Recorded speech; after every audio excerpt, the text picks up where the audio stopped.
So I've just been to the Food and Drink Expo at the NEC Birmingham, and I came back with so much to share with you. Some of it I expected, but some of it I was actually surprised. Like, for example, creatine in breakfast cereal, I clearly didn't see that coming. But I will get into more details later on in the episode. So today I'm going to take you through 9 food and drink trends from the Expo West US 2026. I'm going to share my honest opinions about the trends, and at the end of this video, I'm actually going to give you something to do about all of these trends. If you're new to this podcast, hello, I'm Manon Galizzi. I'm a food scientist and the flavor expert, and with this podcast, I share everything that I've learned from helping food and drink brands choose the right flavor profile to increase their repeat purchase and stay on retailer shelves. Just to give you a little bit of context before we start, it was when I was at the Food and Drink Expo in Birmingham that I watched Sticky Beak presenting their insight about Expo West.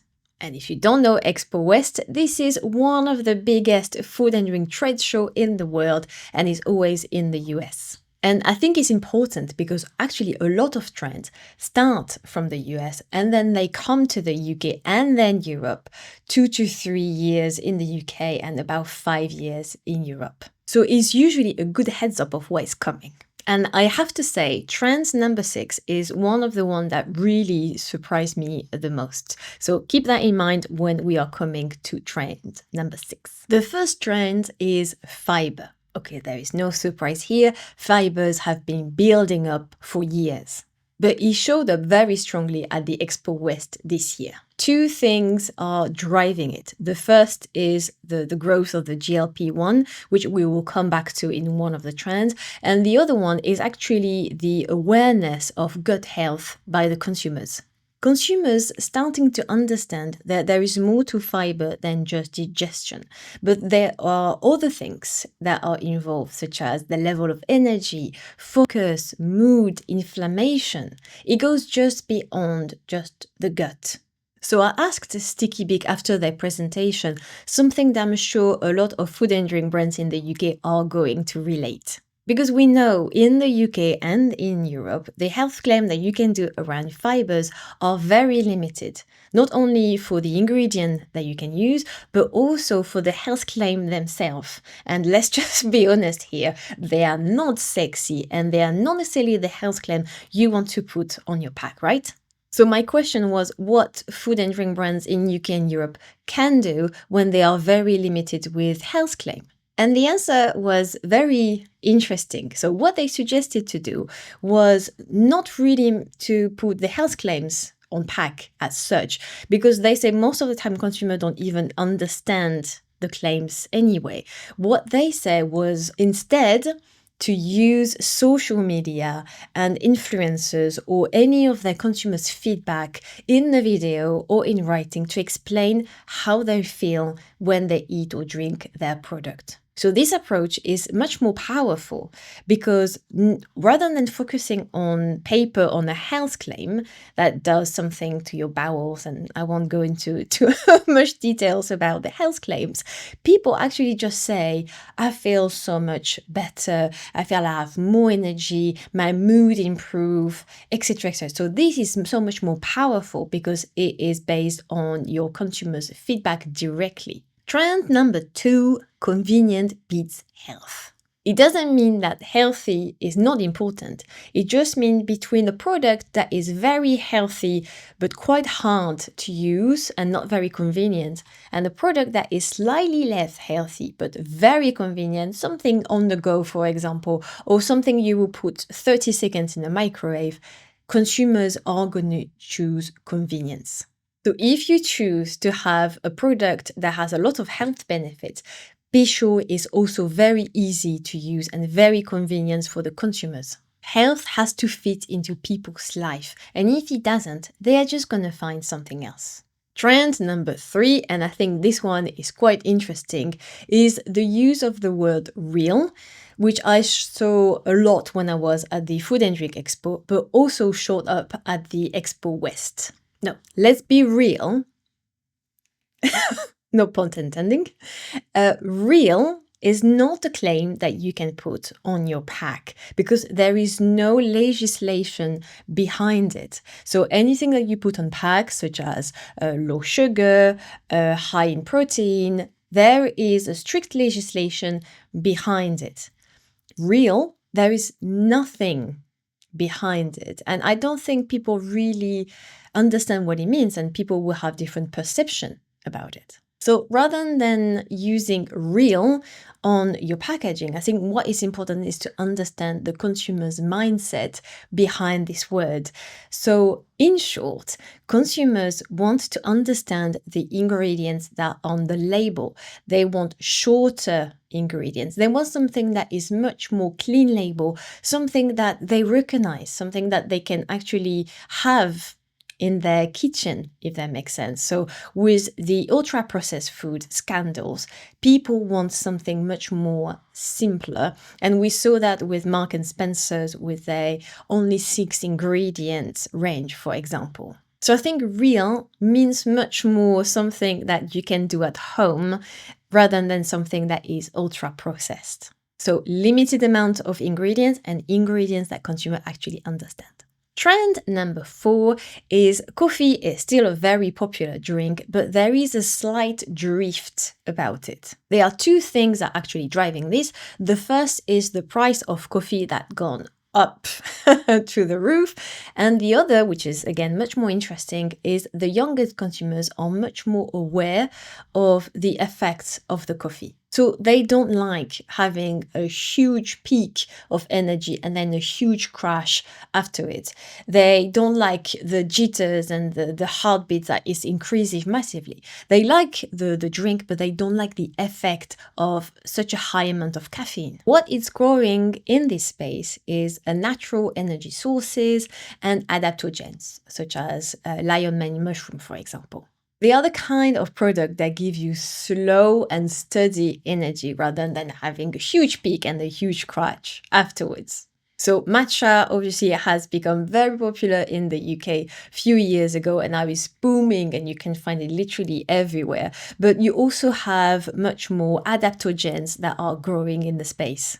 The next trend is around protein, and I actually find it quite funny. So again, it's not new. For a few years in the UK, we have seen the increase of any type of product with a source or high protein. But as always, the US take it to another level.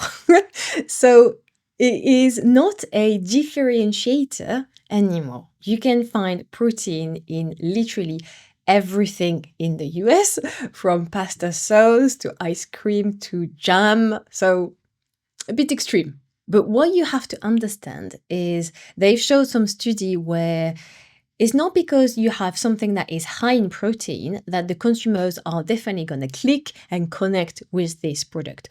Again, if it's like that in the UK in a few years, having something that is high in protein, who cares?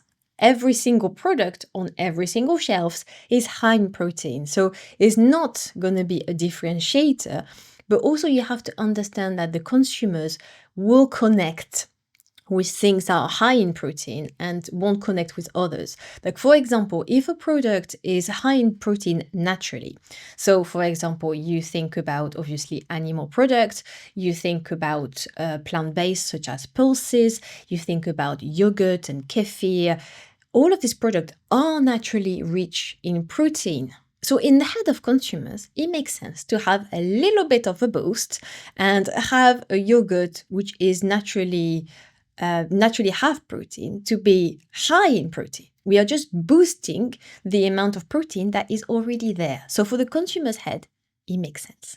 When you have something that doesn't make sense, so for example, tomato sauce, for me, be like, why? It's just pure tomato. Tomato is not necessarily a product that is rich in protein. I'm probably going to add protein anyway. So this kind of product, again, this is just personal for me, and I just give you an example. But again, there are so many products in the US that have protein that I can't even think of.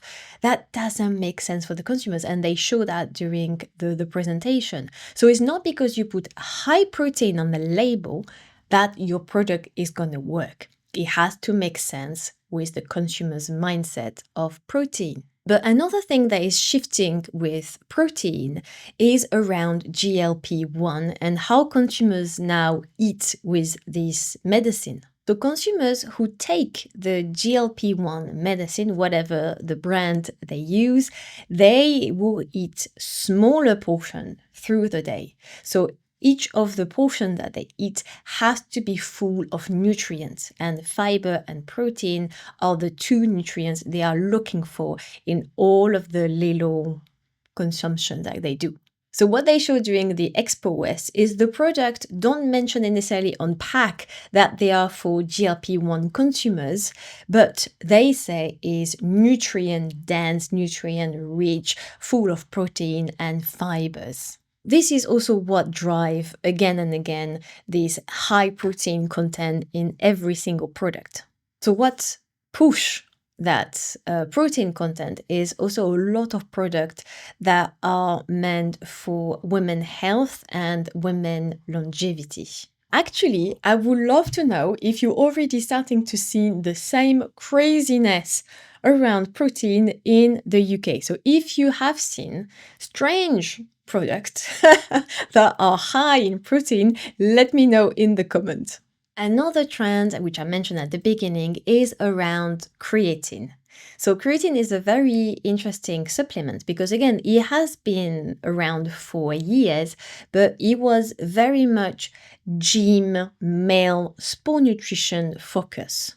In the US, now it's showing up again in every single product you can imagine, from cereal, snacks, gummies, functional beverages. But again, much more around targeting women.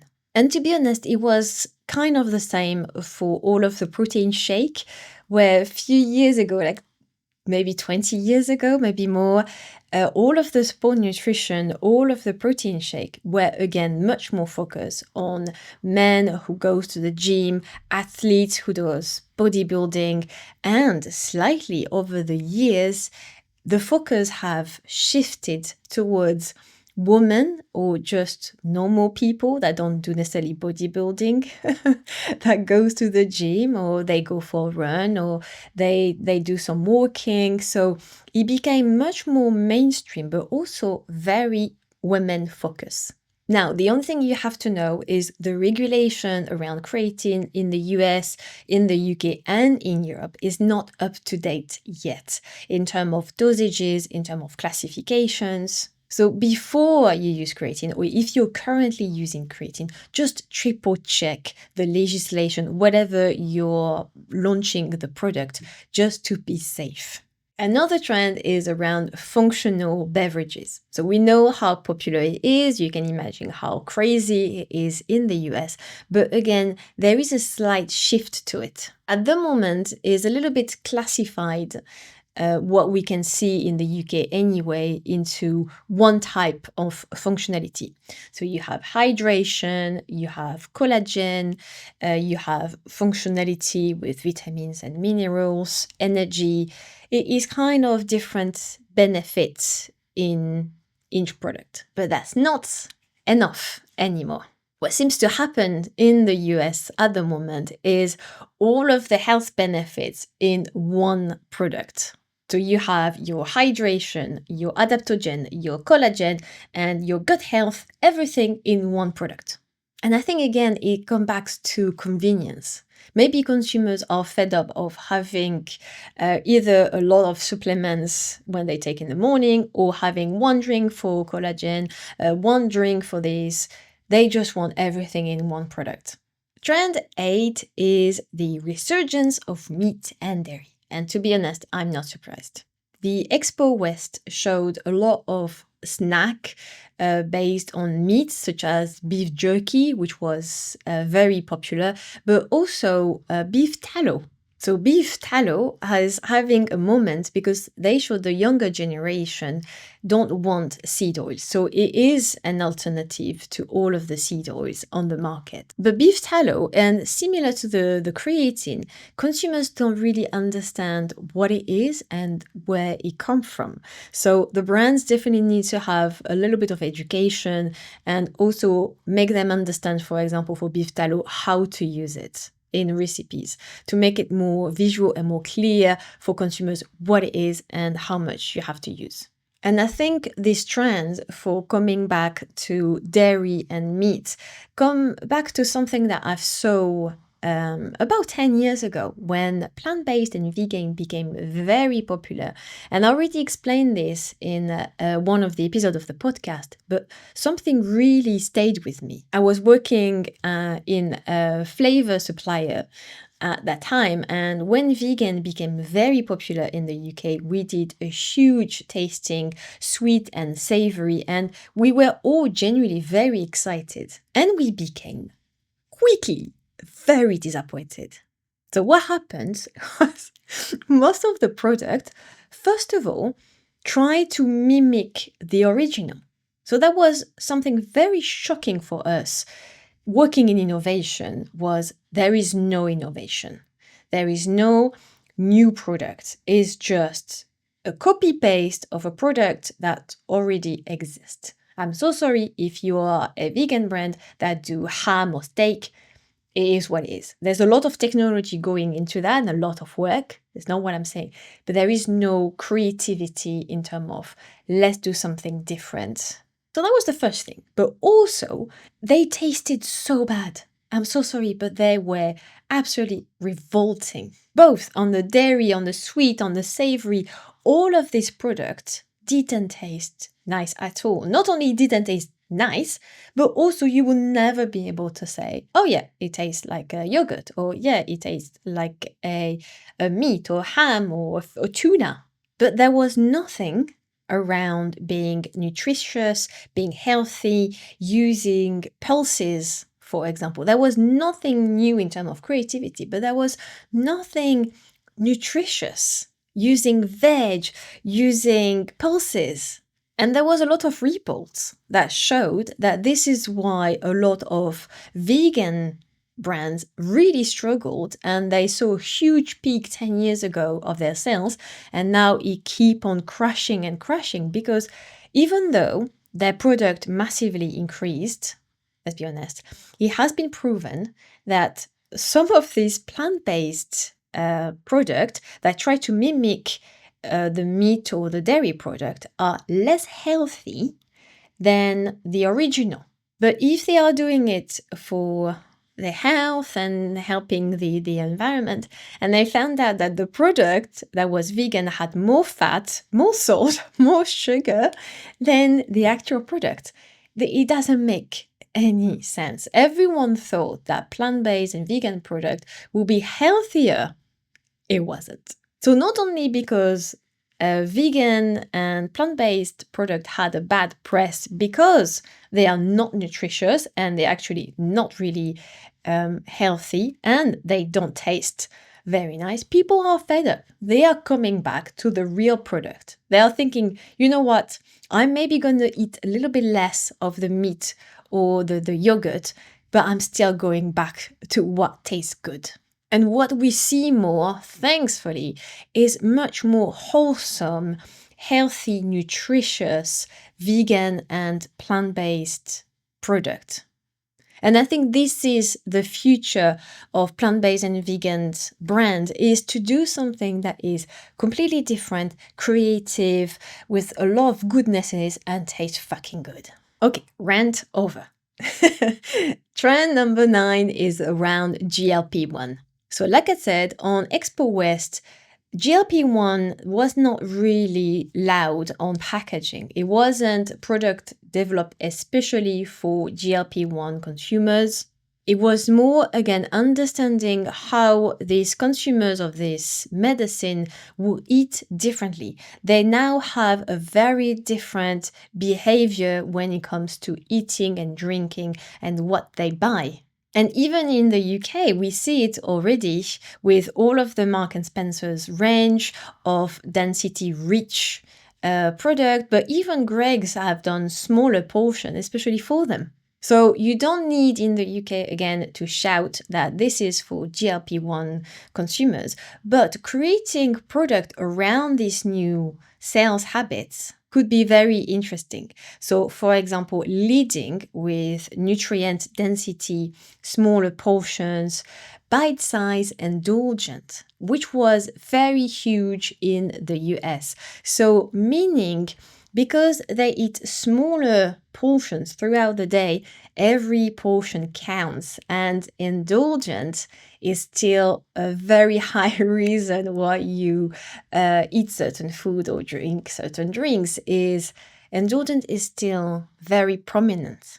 So whatever you decide to do something nutrient dense, small portion, and very healthy, or on the other side, doing something with small portion and very indulgent, both of them are very valuable when it comes to the GLP-1 consumers. Because even though they are on this medicine and on the diet and they want to lose weight, they still need to indulge. So that shifts slightly how we do product development. We have to think about the eating experience as a whole.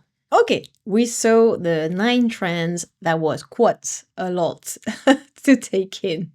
So even if it was trends that we already know and we can actually see already in the UK, there are some shifts around them that is happening already. But what slightly shocked me during this presentation is there was nothing around flavors.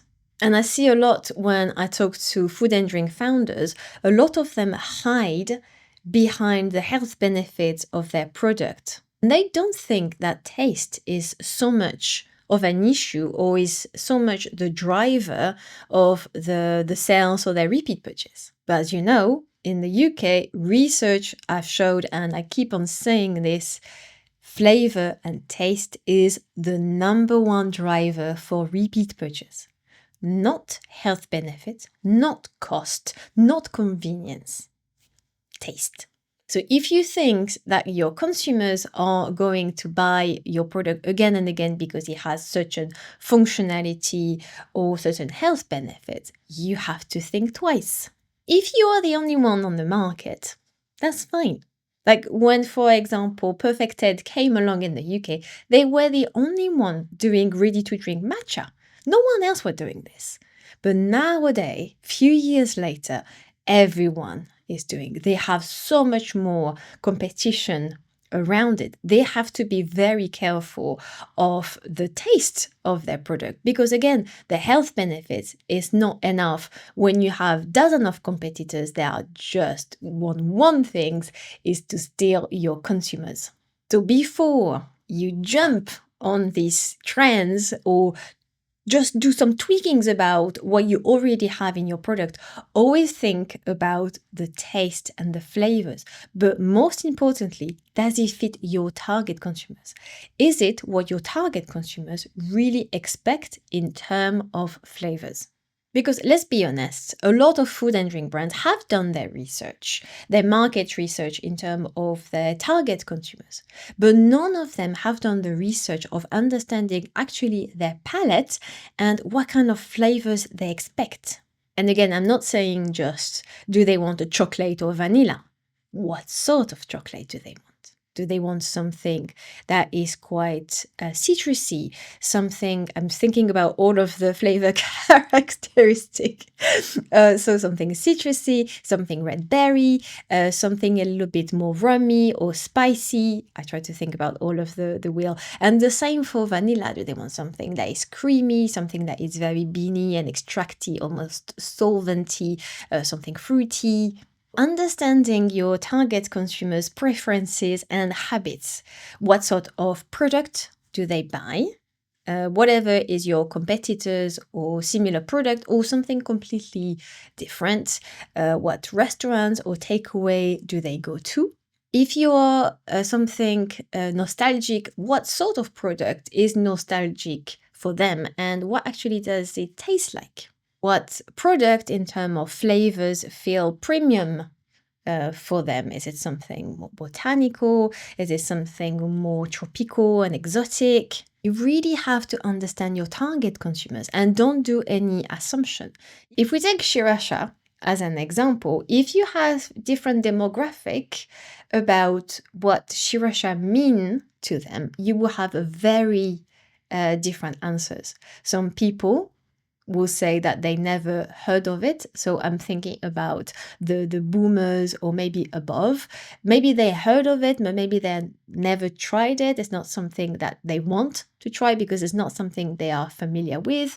Maybe if you ask the opposite, the millennials and the Gen Z, they are onto it. They love all of the different flavors you can have with Sriracha. They put it on literally everything. They love it. They've tasted it.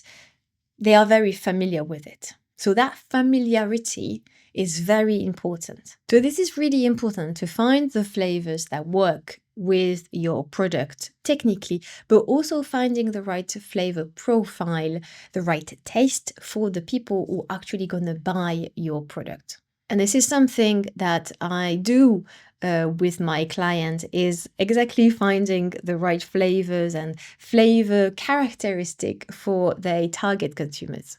Okay, so here is your challenge for today. The first thing I want you to do is to look at these 9 trends, look at your current portfolio and imagine how it's going to look like in 5 years. Is there anything you can take inspiration from these trends? Or you actually think this is not relevant for our brand and the future of the brand? Then ask yourself honestly, do you actually know what flavor profile or flavor characteristic your target consumers expect from your current product or the pipeline of new products that you have in mind? So try to answer honestly these 2 questions. If you know exactly all the flavor characteristics, think about the chocolate and the vanilla that I mentioned earlier, about your target consumers and again, your current product or your new product, amazing. You are way above everyone else. But if you're not, don't worry. Most food and drink brands I talk to, they haven't done this work. But this is what I'm here for. So you will see the link in the description below if you want more information. Okay, we saw the 9 trends, we saw my take on it and what to be careful about them or any trends that you choose. So I hope it was helpful. I would love to know which one of these 9 trends surprised you the most. So let me know in the comments. Make sure you subscribe so you follow the podcast so you don't miss any episode. Thank you so much for watching and I will see you in the next episode. Bye!